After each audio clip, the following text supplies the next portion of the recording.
Hi guys, it's Paul from Locks in the City. Just coming in with another video.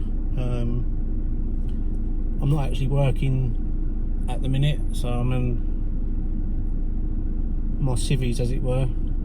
But I'm just waiting here. So I thought I'd do a video while I'm sat here.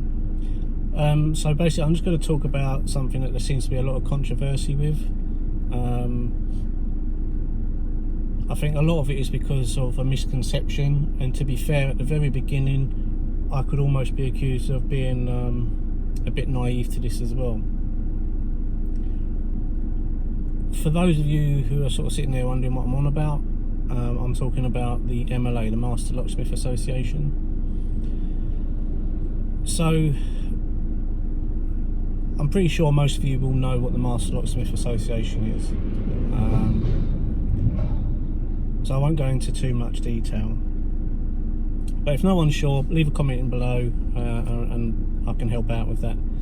But basically, when I first got into locksmithing, obviously it was my hobby, and you constantly reading as much as you could, trying to learn as much as I could, and I was a member on 2 or 3 different locksmith forums.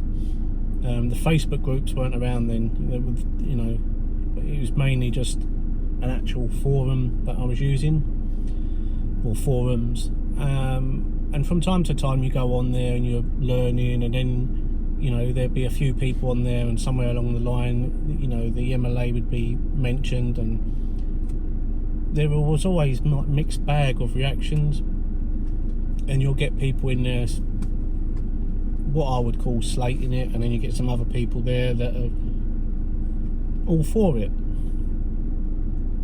But I never knew personally enough myself, and it's quite easy when you're first learning a trade to sort of take other people's negative comments or everything and believe that it's true or that they're right. And this isn't always the best practice, but you tend to not think about that at the time. You know, people will be saying, oh, I don't understand why people join the MLA, I can't see the benefits of it, you know, you have to do this, you have to do that, you're not allowed to drill locks, you can only pick locks open, you have to make keys to a 110 chub detainer lock, you know, and all of this thing. And some people saying, oh, I don't want to be paying to get jobs and everything else, and none of my customers have ever asked if I'm MLA or any of this business. And you know, these are fair comments in all fairness, but again, it's just naivety. You know, a lot of these people that were making these comments were never actually ever anything to do with the MLA. They've never had anything, you know, they've never been to a meeting, you know, this is all based on hearsay. You know, they heard someone else say it, and it's a bit of like a game of Chinese whispers. You know, someone at one end says, oh, it's a load of crap, and then by the time it gets to the other end, it's like, oh, they make you do this, they make you do that, and you know, it's the wrong thing to do. But as we get further into the video, hopefully it will open your eyes to a little bit more. You know, this is all based on my opinion. You know, the MLA have given me, the MLA don't actually know I've probably done this video. They might get to watch it, but I've not been in conversations with them. This is totally off my own back, you know, and these are purely my comments, my thoughts, you know. So this, you know, this is, you know, if there's something that people don't agree with, disagree with me, you know, this isn't the MLA. So let's get that straight from the beginning. Yeah, so as I said, you read all these comments on the forums and everything else like that. So what I did is I tended to, you know, without realising it, you're taking on some of these people's negative comments, and the people that are making, you know, the decent comments and the good comments, you kind of take that as, well, they're a member of the MLA, so they're going to say that. But the only reason they're going to say it is because they're there, they're experiencing it, and they know what's going on, and who better to tell you than someone who is a member of the MLA. So I'd set up Locks in the City was trading, and I was about 2-3 years into trading on my own as a sole trader. And on and off, I'd looked at the MLA, and as I said earlier, you kind of get sidetracked into sort of listening to everyone else's views. So you kind of looked at it, but never got any further than that.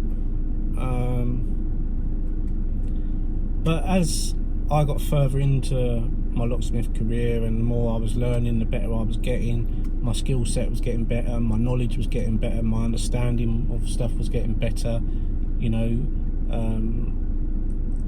And then obviously Ireland went to a everyone having to be licensed, and that kind of made me stop and think for a minute, because I thought to myself, well, what happens if we do get it? You know, a lot of people saying no, it won't happen. Some people saying it will do. Some saying when it does happen, it's going to be years. It's going to take ages to get through.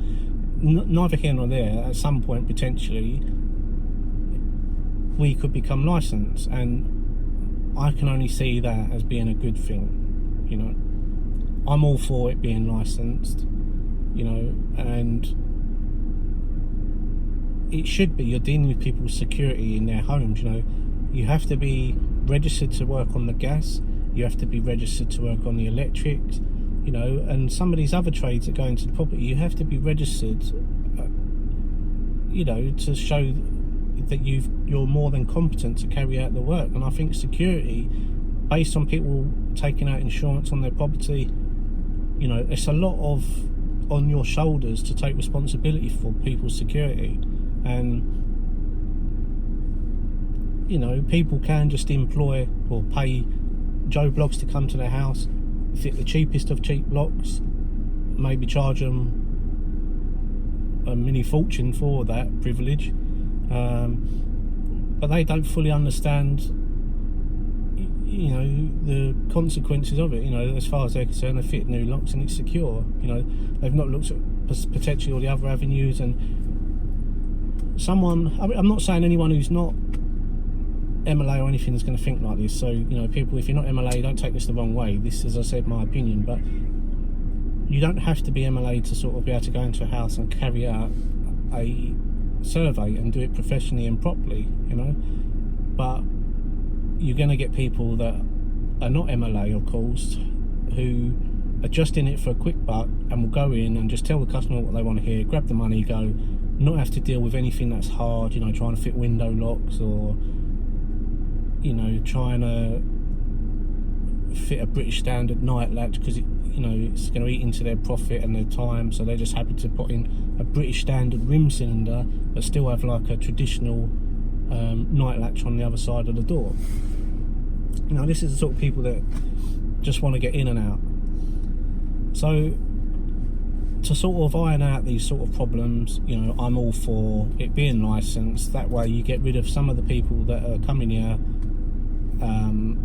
jumping into the trade, grabbing a hole saw, grabbing a drill, creating havoc, fitting cheap blocks. You know, we want to get rid of that and make locksmithing a genuinely trustworthy trade. So I kind of started looking into the MLA again, because I thought if it does happen, I'd like to jump on the bandwagon now, so that if it does happen, I haven't got to do anything different, I haven't got to look into anything, and there'd be a mad rush of people trying to do the same thing at the same time. So I started, as I say, looking into the MLA again, and on the forums you get a mixed bag and everything else. So what I decided to do, I thought, look, take the bull by the horns and find my local nearest meet. So the nearest meet to me was going to, of course, be in London, and looking up, I found that there was a London region meeting every month. This is held up in West London, and it's above a pub, and as I say, they meet once a month. Some of the other areas, people, if you're looking for one, I suggest you contact some MLA members, or you contact the MLA themselves, and if you're looking to join, you know, you'll be able to do so. But I went to, you know, well, what I was going to say, some of the other areas, some of them do bi-monthly meetings, so once every 2 months. Some maybe do it longer, I don't know, but for the London it's once a month, so there's 12 meetings a year. So yeah, so I found my one and decided to go along to it, and I got there a bit early, and I'm sort of thinking, so am I making the right decision here? You know, am I going to be biting off more than I can chew? And you're going to constantly be doubting yourself. You know, I'm a one-man band. You know, these people are probably going to be guys that are full of knowledge, full of experience, and they're going to look down on you and frown upon you and sort of think, why are you here? So as I was there early, I thought I'll go in, and I actually went into the pub, got a soft drink while I was waiting, you know, and as I was there, a few people came in, and there are some faces that I recognised, but not to talk to. I'd seen them at shows, or, you know, as you go into suppliers, you tended to bump into some of these people, or you could see on their uniform the name of the company that they were working for.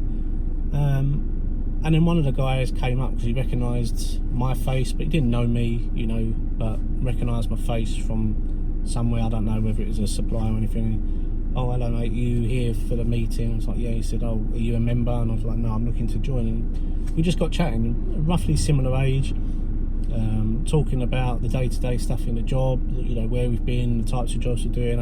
And then as more people sort of turned up, he introduced me to these other people, and before long there was probably a group of about 7-8 of us just sort of genuinely chatting and asking, oh, what areas do you cover, what sort of work do you do, can you do this, can you do that? And within, as I say, probably less than an hour of being there, I'm starting to network with some of these guys. You know, they're taking my number and saying, well, if I get work in this area, would you be able to happily cover it for me? And he's like, yeah, that's fine, you know, and vice versa. So it was straight from the beginning. It was, they weren't there asking, oh, you're not a member yet, oh well, we can't talk to you, or we can't give you anything. You know, these people were happy to sort of talk to me and get to know me, you know. And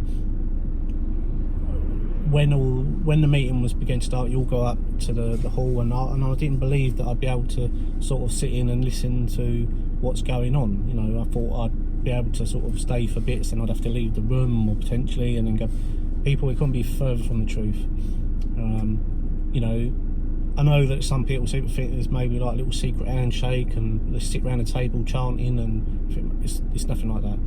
You know, it is just like a social meeting of all like-minded people who have got an interest in locksmithing and the business, and who want to sit there and share knowledge and experience and help each other, you know.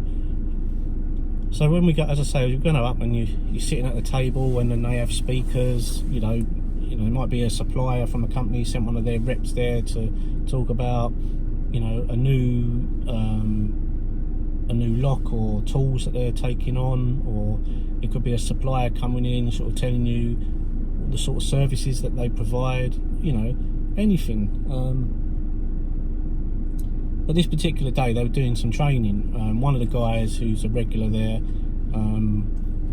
decided he was going to do, I think it was about like a half-hour stint. So after all of the main chit-chat and the talking of what, you know, the main guys who hold the meeting on the chair and everything, the head table, you know, have gone through all like the monthly stuff to let everyone know. This training went on, and I found it so useful, and I was like, this is the sort of things that I want, you know. So by the end of the evening, I didn't have to leave the room. I sat there, made contacts from day one. You know, they was all genuinely laid back, nice people. Obviously there may well have been people there that sort of think, well, I'm not going to chat to you, I don't know who you are, and that's fine, fair enough, I totally get that.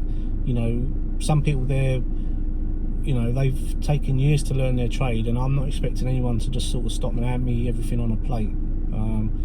You know, so I totally get that from the beginning. But as you build up, you know, friendships with these people, and they come to realise you're not there to sponge off of them, or, you know, some people, that's just some people's nature. You know, that's not to do with the MLA, that's just some people's nature. They want to keep some of their stuff closely guarded, and, you know, I've got no issue with that myself.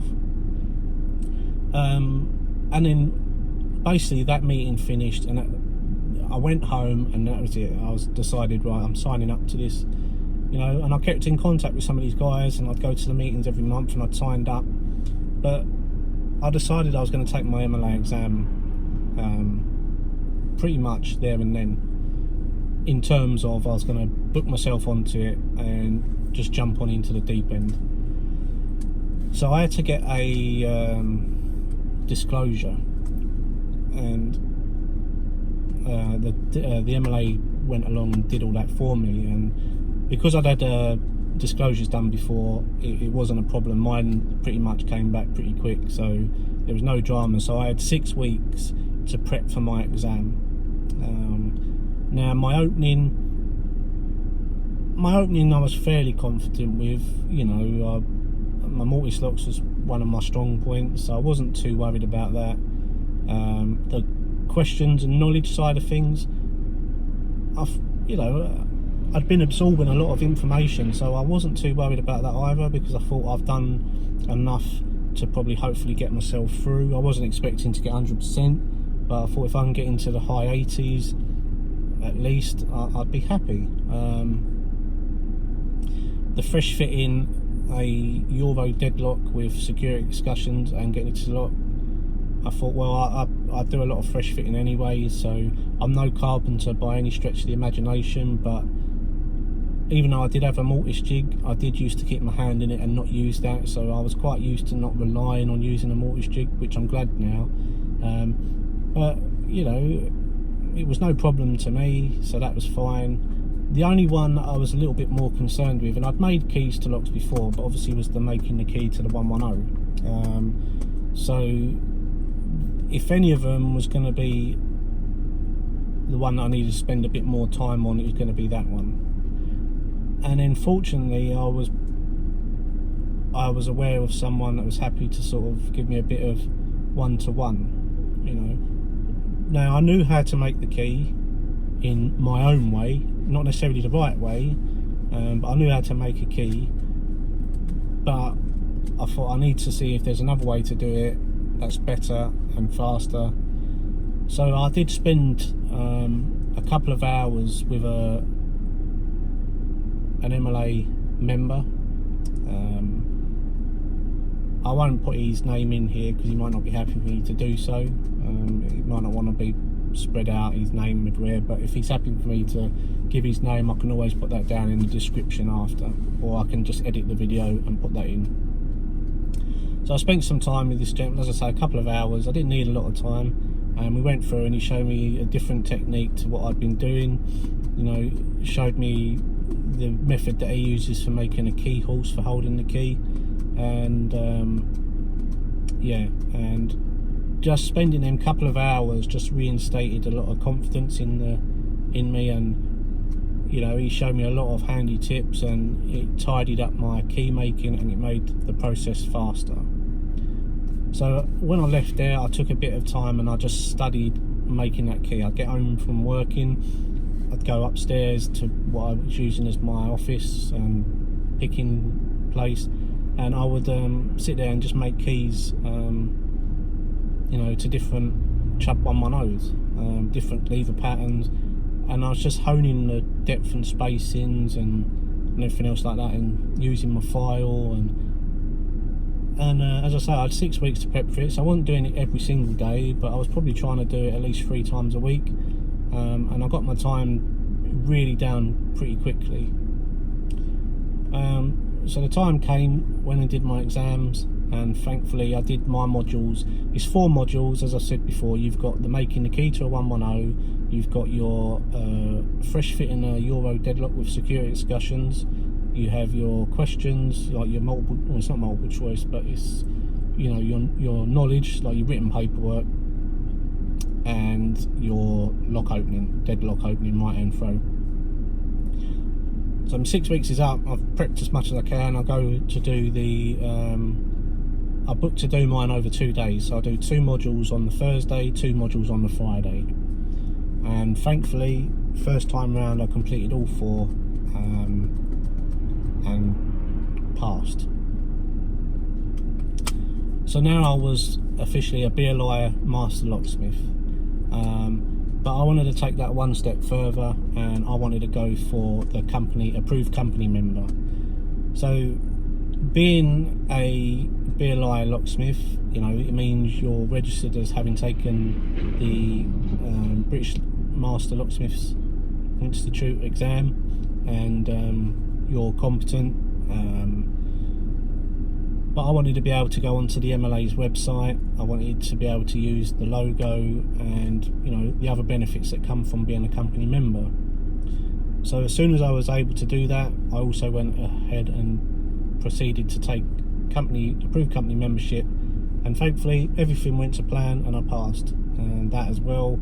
And then I was able to use the logo on my stationery, on my vehicle, my uniform, you know, wherever it's feasible to use the MLA logo website, I did so. So for me it works, you know, it's beneficial to my business, you know, and there's a lot of arguments for it and against it. Okay, but as I say, a lot of the ones against it are people that have never been to a meeting, who don't really know the ins and outs of the MLA, and it's based on assumptions, not fact. So I am an MLA member.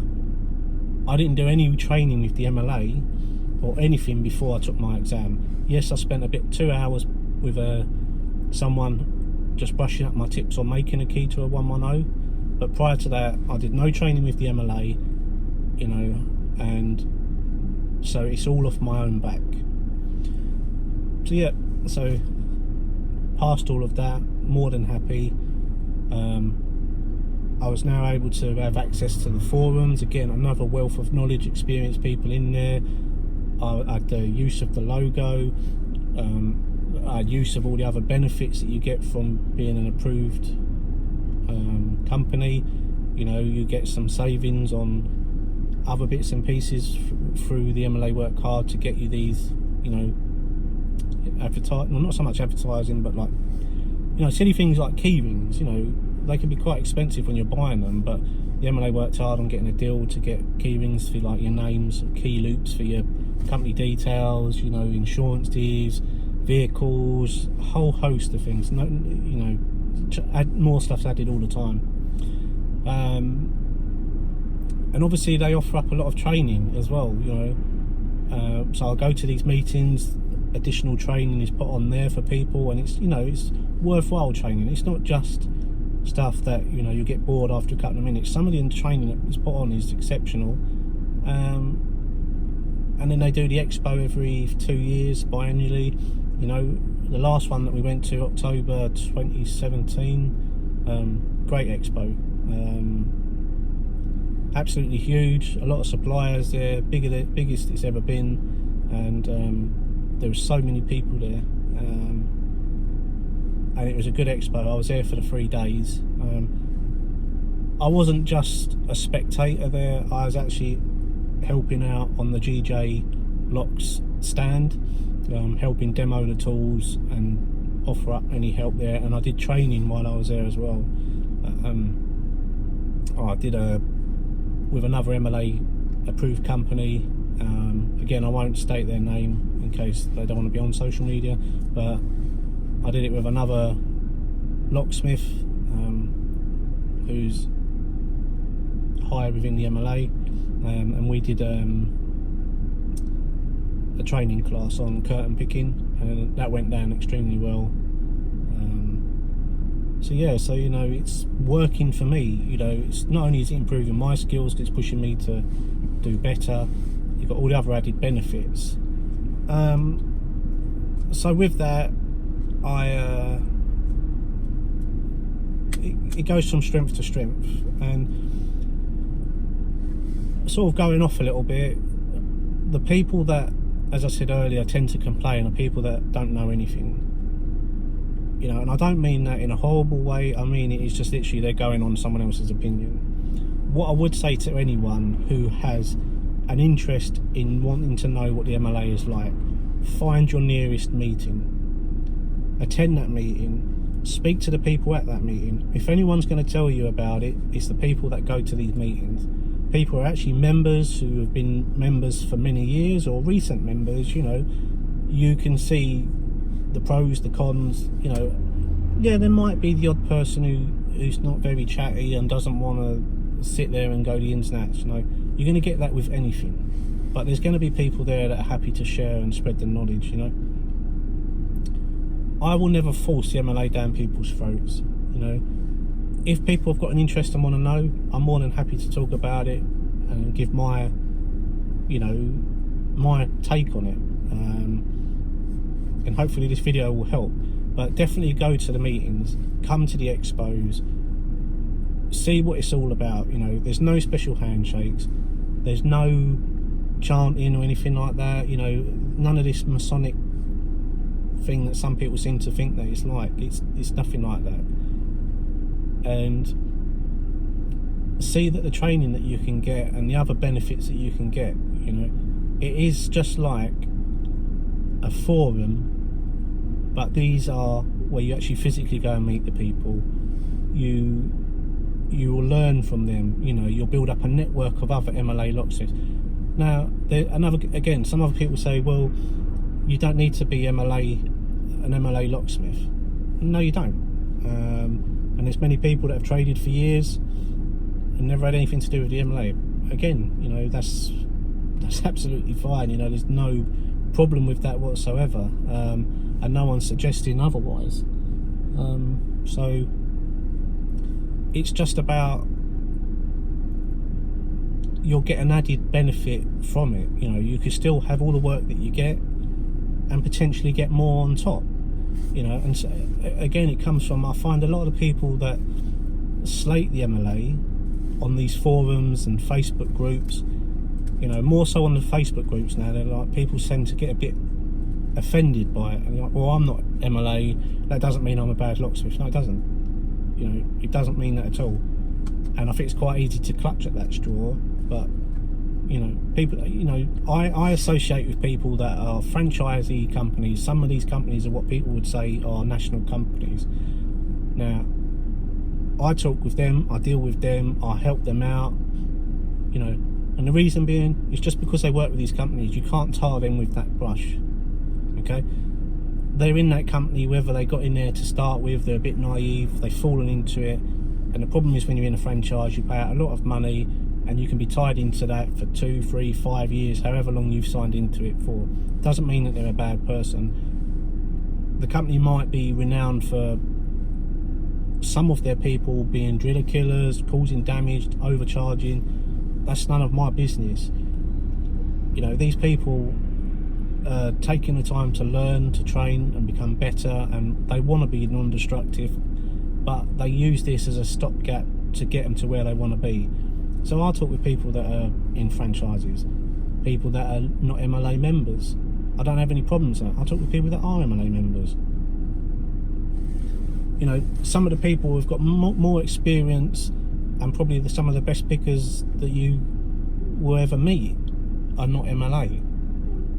But when people talk about MLA, you know, the first thing is, well, I'm not MLA, and as I said earlier, I'm not MLA, but that doesn't mean I'm a bad locksmith. No, again, it doesn't. But with the MLA, you do take these exams, and you have to be at a certain level or above to ensure that you can class yourself as MLA.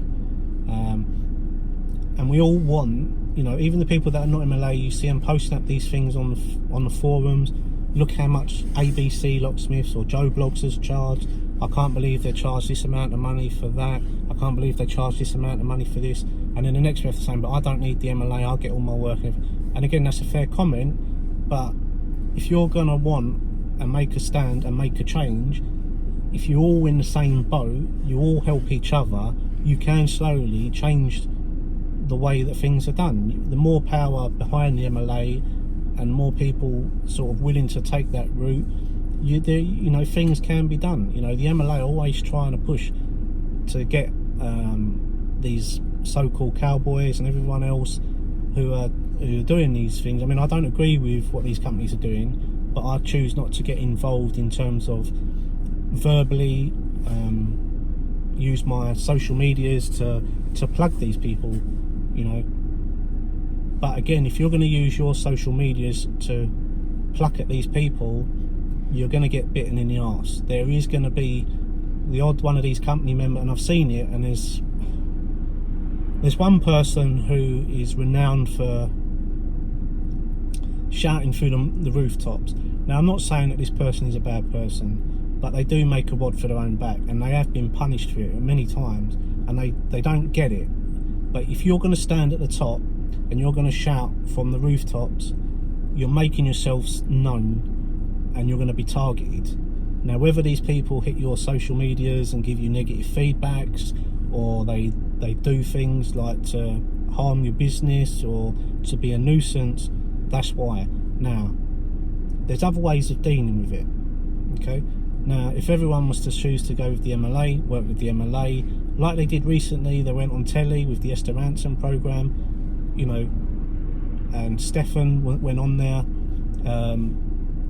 They're constantly working and trying to chip away and promote the MLA, okay? Now, it's for all of our benefit. If people are in it, we all benefit from it because it's more exposure for the MLA.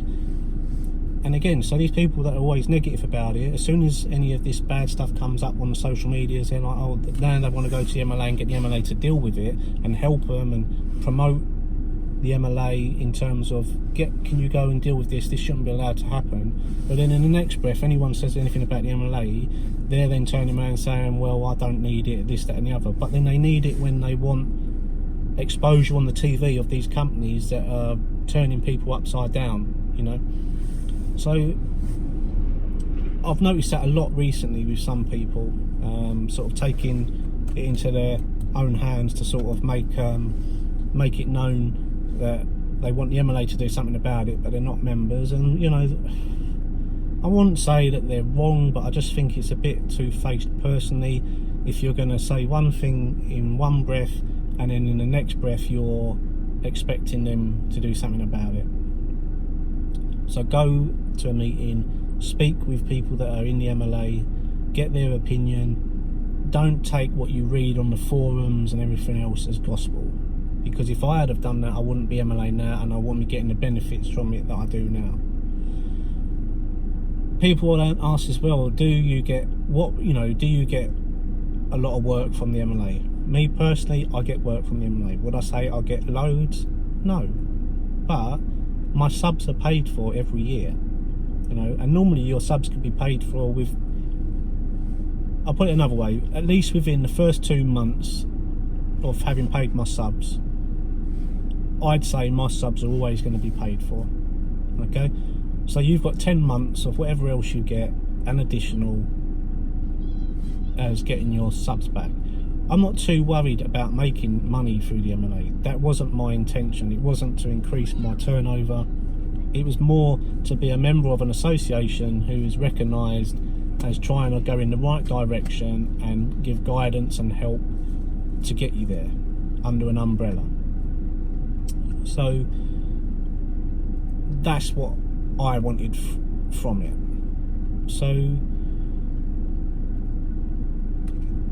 the money side of it, if I make money, happy days. If I don't, I'm not bothered.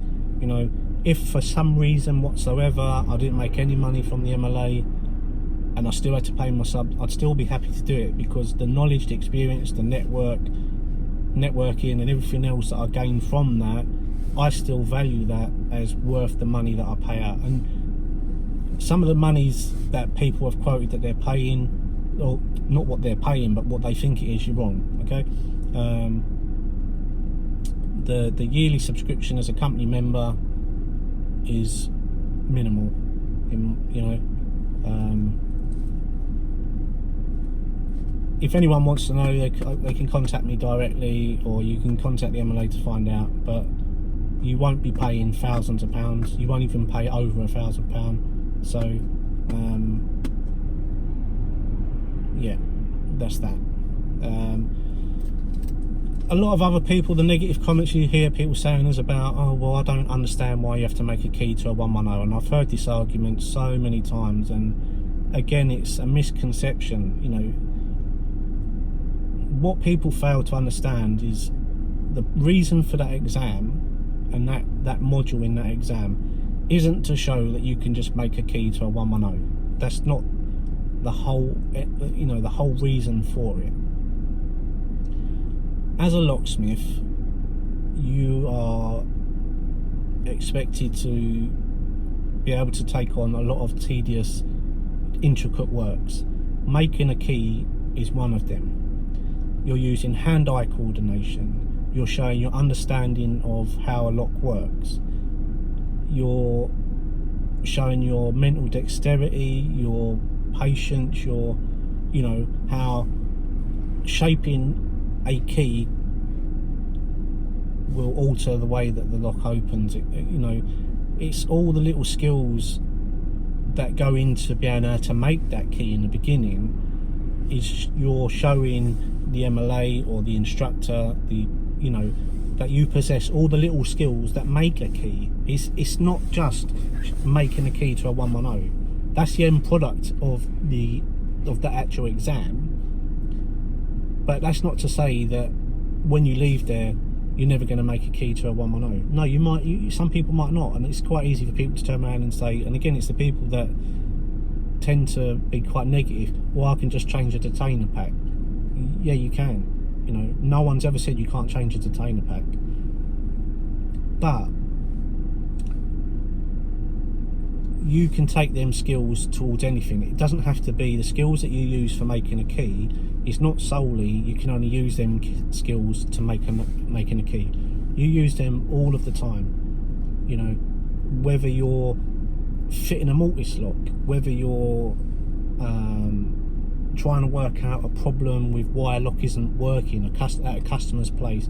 They give you a key and they're saying this key doesn't work. You can put it in the lock and you can turn the key with the lock open, and when I say open, when the top of the lock isn't on, and you can look at what's happening when you turn that key. You understand the process of it. You know, it will work. It's just showing that you understand, and that's where people get lost and they miss the point of that, of why they choose that. Because a 110 is a 9-stepped key. You know, a Fortress is a 5-stepped key in terms of the ABA pattern. It's a 7-step key for a Fortress, sorry, not 5. And the Chubb is a 9-stepped key. So there's an extra 2 steps in making a 110 key. So you have to show your intricacy with making that key, you know. And it's just showing your understanding, and that's what you should understand from that.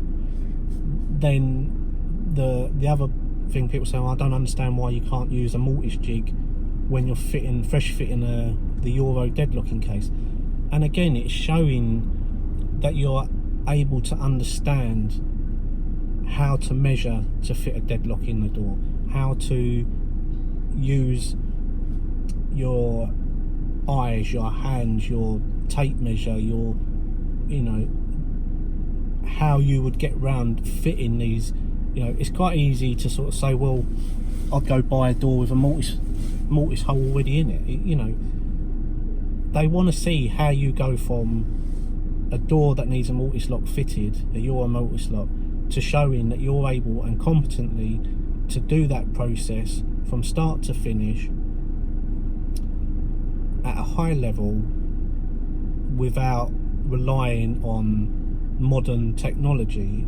And the Suba tool's been out for years, you know, there's no arguments for that. It's not like it's a new computerized tool, you know, it still takes a level of skill and competence to use it, but it just makes the process that bit easier, and it's taken away a level of skill. If you know how to fresh fit a deadlock without using it, again, you're showing your hand-eye coordination, your dexterity. You know how to use a chisel. You're showing that you know how to use a chisel. You're showing how you would mark up a spade bit or whatever you use to drill, you know, so that you don't drill too deep into the door and make the pocket too big. You're just demonstrating your level of competence. You know, and it's the same thing. You know, if you look at other processes like doctors, they've got all this medical equipment and everything else, and you know, people could have operations via computers and robots where the doctor can be in another part of the country and operate. But these people, they still have to get their hands dirty, as it were. They still have to show that they can do a stitch into someone, that they have to have them basic core skills in order to show that they understand what they're doing. So when they're using the newer technologies that come along, that you understand, even with the newer stuff, how it does it, why it does it, and what happens when these things go wrong. So don't get too caught up in it. I mean, I know the MLA are looking to modernise and maybe do things a bit different, but currently that's what you need to do to pass. So, and I don't think that it's a bad thing to do, because knowing how to make a key is a handy skill. And as I've said in another video about my NDE, what making a key does for my business, you know, that if I haven't got a lock on the van I need, I can take the customer's lock, rework it, make a key by hand if need be, or by using a decoder, put their lock back into operation, or as a temporary measure I can still use their lock until I've ordered in an alternative if it's something obscure. So just bear that in mind, you know. The opening, again, people say, oh well, you know, you got to pick open the lock. There's nothing wrong with the picking open, you know. The MLA don't frown upon the drilling, because there's an art to drilling as well, you know. I'm not talking about hole saws, I'm not talking about 10 or 12 mil holes. I'm talking anywhere from 2-3 mil holes up to 8 mil. You could still pass your exam by drilling a hole in a mortise lock, but you need to be able to ID that lock, and you need to be able to drill that lock in the correct position in order to open that with the minimal amount of damage, which is what all of us want. You know, we all want to be able to go to a job and open a deadlock as easy and as quickly and as silently as possible, in terms of not leaving a massive footprint of what we've done and how we've done it. So again, you know, you can drill with the MLA. They're not saying you cannot drill, and this is another misconception. People think, oh, you have to pick everything. Ideally, whether you're MLA or not, you should be trying to aim to pick what you can, because it makes your life easier. It can give you more work. So, you know, just bear that in mind. I'm losing the light here, guys, so if the video quality ain't great, I apologise for that. So, going further forwards, another thing that people say, well, when I go to jobs, people never ask me if I'm an MLA company. Again, why would they? The purpose is, if you become an MLA member, you can promote the MLA. You'd be happy to promote it. You'd be able to go to your customers, and if any of your other locksmith companies around you, your competition, are not MLA, you've got another stepping stone to say, well, my company's better because of this. Now again, I'm not saying the MLA is better than anyone else. That's not what I'm saying. But it's another tool to your arsenal, as it were. You know, if a customer's looking at two companies and they say, well, why is your company better? You've always got the option saying, well, I'm MLA, I'm a master locksmith, I've taken my exams to show that I'm competent, and everything else like that, you know. Another company, Joe Blogg's Locksmiths, whatever, they might not be MLA, they're a little bit naive in the tooth, they're still a little bit, you know, a little bit backwards with things, they're still learning maybe, or they're just not interested in operating the way that the MLA do. It might be cheaper, and this guy will be getting all the work, frustrating the life out of you. But then when you're talking to this person on the phone to say, I'm a member of the MLA, and then when they say, well, what's that? And then you can explain to them, they're like, oh right, okay, well, he's cheaper, but this one's done the training, he's, you know, maybe he's better. It's another option, guys, you know. And customers are not going to turn around and ask necessarily your MLA, because when they've used Google and the likes, if they just put in locksmith, which is most of the time people put in emergency locksmith, locksmith emergency, whatever it is, if they're not typing in master locksmith or MLA locksmith or anything, you're not going to come up in the search. Because if you're not down as a master locksmith or anything else, you're not really going to come up on the search terms. And if the customer finds the MLA website because they're looking for a master locksmith, you're not going to be on that website. So of course a customer isn't going to find you on the MLA website. So all the people that are MLA and are on the MLA website, of course, they're going to be found because they've got an appearance, a presence on the MLA website. So it's, you get it quite a lot of people saying, well, my customers have never asked me. Well, if they're not using it as a search term, as I say, they won't find you. But then again, if you've got all your other advertising in place plus your MLA, you've got the MLA as another avenue of work. When you go to these customers' places, then you're happy to promote about the MLA. You've got the option to say to them, well, you know, I'm an MLA locksmith and blah blah blah, and if they're really happy with your work, whether you're MLA or not, they're going to remember you. So if you're MLA and you're telling them about that, if any of their friends, family or Facebook, anyone puts on Facebook, oh, does anyone know of a locksmith, you've then got a little bit of the upper hand, because that customer that you've previously been to and you've told them you're MLA might turn around and say, oh, use this guy, or I don't know if you're aware of the MLA, but here's the MLA. You know, we weren't aware of it until we spoke to this locksmith. He made us known of it, and slowly it will spider the web out. You know, and of course it's the same with anything, guys. You know, people are not aware of it until they're told about it a lot of the time. It's the same with us. You know, there's some things that even as locksmiths now you're not aware of, and over the years you slowly become aware of it because it's been brought to your attention. You know, whether it be a new supplier you weren't aware of or anything like that. You know, another company that supplies stuff online that's cheaper. You know, for 2 years you might have been using something else because you wasn't aware of how to find this company. And it's the same with MLA. You know, you put a little bit of effort in, make your customers aware, and that, and again, if it's all beneficial. So I kind of wish myself I had joined the MLA a little bit earlier, but again, with that, it's a case of it's quite easy to just take other people's opinions.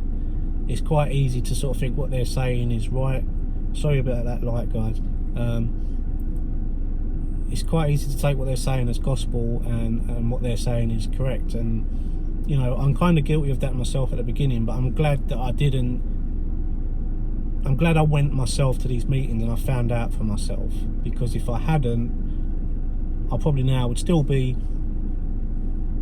doing what I do, you know, because you don't have to change or anything like that. You know, everything is, but I've just got another network of people, and you know, but I have had work from the MLA, and you do get the odd job where it becomes, you know, a long-term customer, you know, and you can get some of the works that you probably wouldn't as just whatever you are on general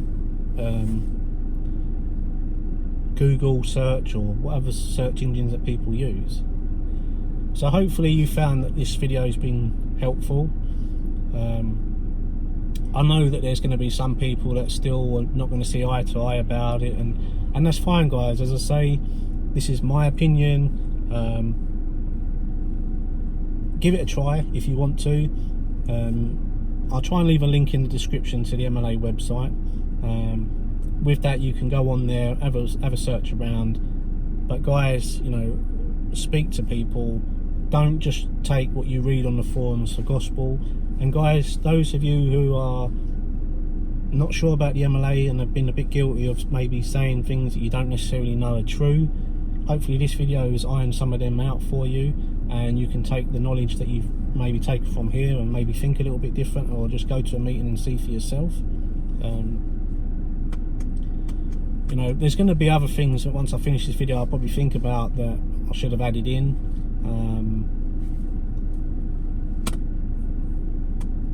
I mean, mainly you get, I know some people have turned around and said, oh, I've heard someone say, or so and so said that they've, you know, they make £500 to £1,000 a week through the MLA, and I'm not saying that that's wrong. Can I personally say I've had that? Not that I'm aware of. I don't always ask my customers, every customer, oh, where did you get my details from, because sometimes it's just a bit awkward to ask that, or it just doesn't come up in conversation. But there has probably been the odd time I've done a job for someone and it's led into quite a big job, and potentially may have found me on the MLA, but I wouldn't say that my work level went up, but I would say that probably some of the customers that you do get, the level of customer that you get is a lot better. And I am aware of a few customers that I've gone to and they have said, oh, we found you on the Master Locksmith Association, so it does work. You know, and as I said, the ongoing training with the MLA, they're always doing training. There's all the other benefits, you know, the expo, as I say, is one of them. Everyone's free to go to it, to the expo, if you're within the locksmith industry and everything else like that.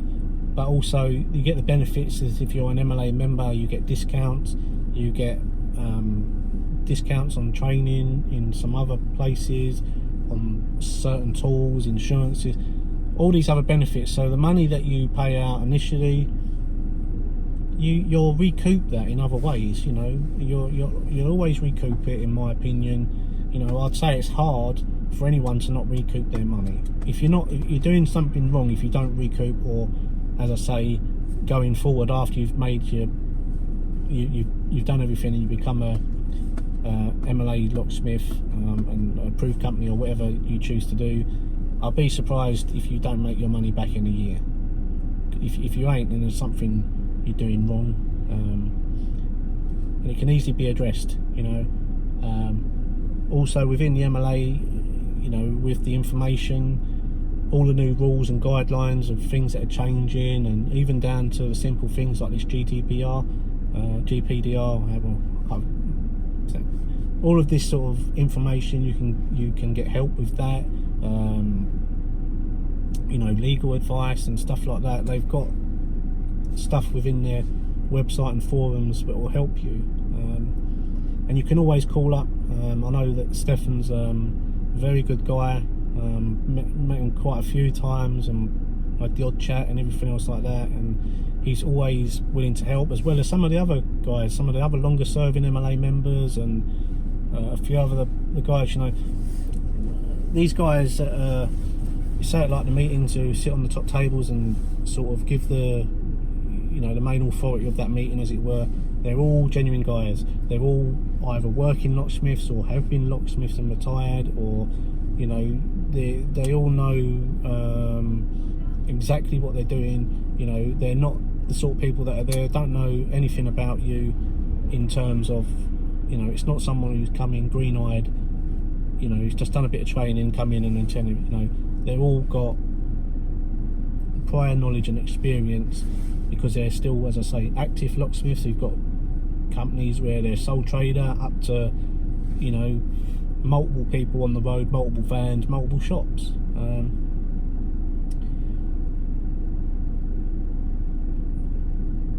So with that said, hopefully this video has been of help. Hopefully like, share and subscribe, hit the notification bell if you want to get any more updates on the videos. I know this has been a long video and it'll probably be even longer if I'd have carried on, but I'm just giving you the main points that I have, and as I say, guys, these are my opinions, no one else's, and hopefully you'll get something from this. Any other questions regarding anything, please leave in the comments below. I do read the comments and I do try and reply to all of them, and hopefully we can get back on to doing some more videos. I have got a load of videos recorded, and hopefully we can get back on that and get some more videos out there for you guys. So thanks a lot, guys, have fun, take care, bye.